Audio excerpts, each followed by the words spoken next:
Pag-uusapan bukas ng mga Senator Judge ang temporary restraining order na inilabas ng Korte Suprema laban sa pagbubukas ng dollar account si Chief Justice Renato Corona. Nakatutok si Sharian Torres.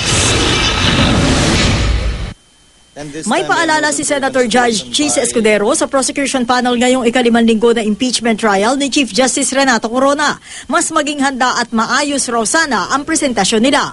Siyempre nakakapagod at kaya mas marami na nga tumatayo ngayon dahil mas nais nilang lumabas kung ano man ang katotohanan meron, pabor man o kontra sa nasasakdal. Hindi rin daw tama na konting kibot, takbo agad ng prosekusyon sa impeachment court para sa sabina.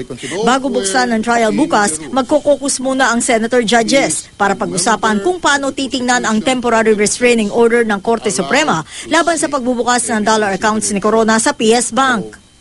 Babalik din sa korte ang mga opisyal ng PS Bank at BPI para ituloy ang testimonya nila ukol sa bank account sa kanila ni Corona. Bukas din nakaschedule ang pagpunta sa BPI Ayala branch ng Depensa at Prosekusyon para silipin ang monthly bank statement ni Corona. Pero sabi ni Defense Panel spokesperson Karen Jimeno, hindi na nila ito itutuloy dahil kumpleto na raw ang mga dokumento ng Chief Justice. Tuloy naman ang pagpunta ng prosekusyon. Tingin daw kasi nila, may iba pang account ang hindi pa naisusumite sa korte. Sabi pa ng prosekusyon, gusto rin daw makita ng mga senador ang mga dokumento roon ni Corona.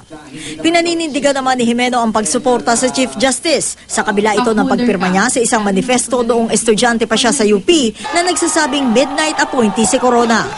I publicly admit signing that public statement, and then this is something I even told the defense team. I have my own, but I respected the Supreme Court decision. If you're an appointee as the Chief Justice of the Supreme Court, and then a Supreme Court decision comes out upholding the legality of that appointment, then that's not, for me, an impeachable offense. Sharian Torres, sa Katutok, 24 Oras.